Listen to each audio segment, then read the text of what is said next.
This is Paul on the Plane, and this is Episode 1 of our Image Forensics series. Today we will walk through Part 1 of our analysis of the LRO, the Lunar Reconnaissance Orbiter. The LRO was launched in 2009 with a reported project price tag of $500 million. It was originally scheduled to be a one-year mission with the potential to extend for a few more years. But we are told the LRO continues to orbit our moon now 8 years later, as NASA keeps extending its mission to study the moon and the Earth. NASA tells us the LRO experiences 12 Earth rises every day. But since it's focused mainly on the lunar surface, sending us pictures like these, there are only a few shots of the Earth we've been given from the LRO. It's these few Earth pictures we've received that we're going to analyze today using the tools we walked through in our Image Forensics series intro video. So, let's begin. Okay, we will start by downloading some of the Earthrise images from the NASA website here, Visible Earth Reimagined, the Earthrise Reimagined. So you can see this is the LRO pictures. There's three we're going to download here. The first one is a JPEG, compressed JPEG. It looks like image of the Earth from the camera just coming over the moon there. The Earth is rising, so I'm just going to create a folder here on my desktop and download these three images. The second one is looks like a full-size JPEG, so it's much larger. It takes a little bit longer to do an analysis on this one, but we're going to download that one as well. And then the third image we're going to download is a combination. So there's kind of a left camera and a right camera that the LRO has, and then those were combined. And the third picture there has been reprocessed, or some special processing has been done. But I want you to notice, first of all, as we look at these images, is that they have. We'll do the three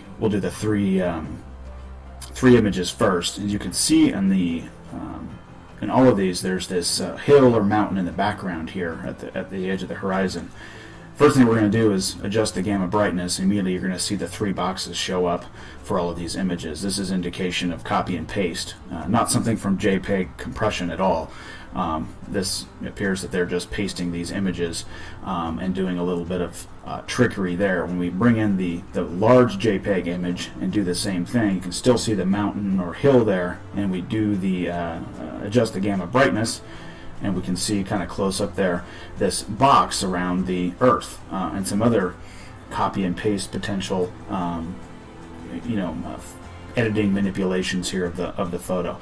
So if we pull in the third image here, which is the JPEG that's been compressed, and we lighten it up, you can see now that, first of all, that hill is totally removed on the left side, which is interesting. Wonder why they would do that.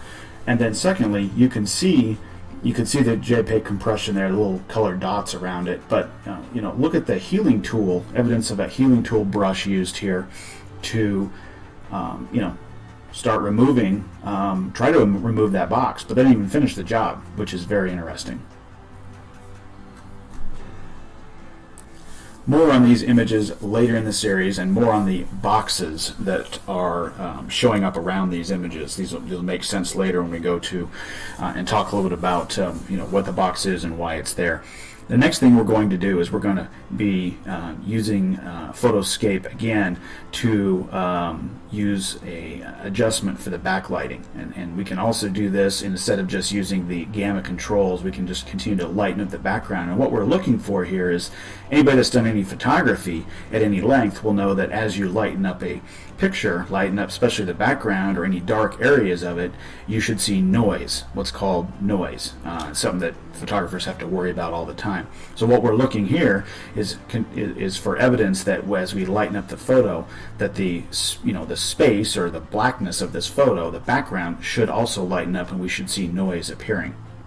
So what we're doing here is we're using the backlight function of Photoscape to brighten up the image to see if we can get any indications of noise. NASA tells us that the cameras on the LRO have noise reduction technology, which they try to explain away the fact that there's no noise in the photos. However, the argument doesn't hold any water for the simple fact that we should see noise reduction over the moon surface and over pictures of the Earth at the same time, but we don't. It lights up just like a normal photo does and doesn't at the same rate that it would, or that space or the blackness would. Also want to point out, as we lighten these images up, notice how the shadows also stay completely black. Those also should lighten up as you adjust the levels of the photo. And we'll demonstrate that by pulling in some real raw images, ones that I've personally taken with my own camera or cameras, and you can see what that would look like if the photo is real. This is what we should experience. So I'm going to start by pulling in some shot here of the moon that I took with my P900, and as you can see, as I start to brighten this up, look what happens to the blackness around the photo. You can go in there and adjust the backlighting, the gamma brightness again, looking for evidence of the noise. And as you can see, there is a ton of it, which is quite different than what we saw from the LRO images that we received. Here's another way to do it, is to pull in a picture with shadows. So this is just a picture I took from when I was at Lake Tahoe.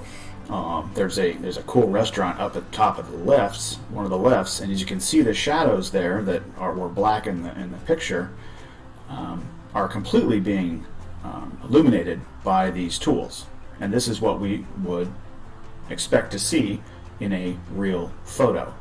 Look at the shadows there and how dark they are, and what we're looking for is noise when we brighten up the photo.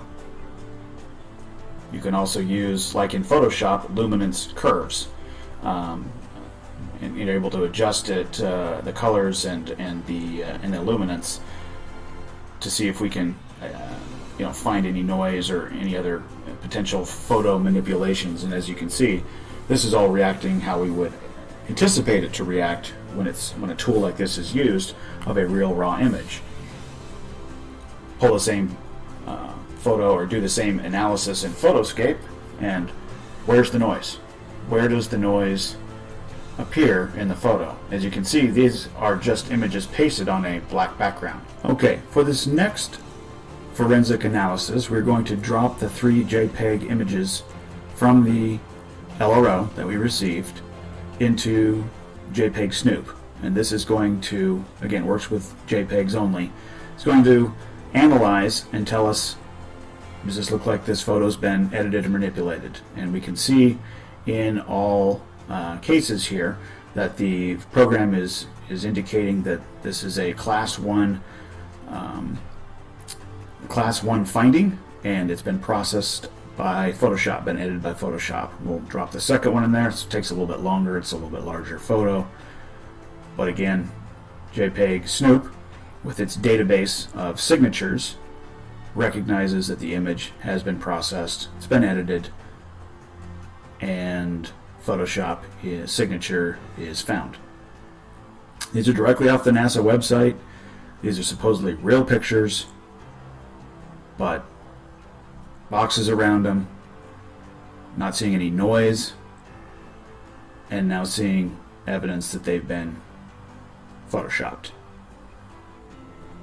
Okay, for the final portion of our analysis today on these LRO Earthrise images, we're going to use one of my favorite tools here, and that's the Forensically program. So we're going to start by pulling in, again, one of my moon shots. So we want to use this tool on an image that I know is raw and unedited and a real picture, not something created in a computer program. And as you can see, using the magnifier, what I'm looking for is, again, looking for noise, looking to see if we can see any indication of noise, which is, if you take a real picture, anything that's black, as you brighten it, you're going to see noise. And so we're going to use the noise analysis function here and wait and see if it comes back with any noise.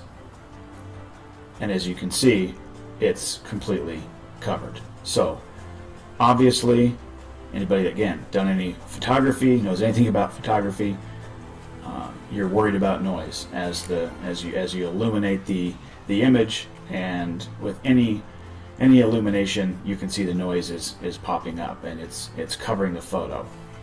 We can try this with another photo. Again, I've got some other pictures here that I've taken personally One that I would like to use is taken from the Space Needle at night, and as you can see, a ton of black sky here. No stars showing because obviously I'm focused on the city and all the lights.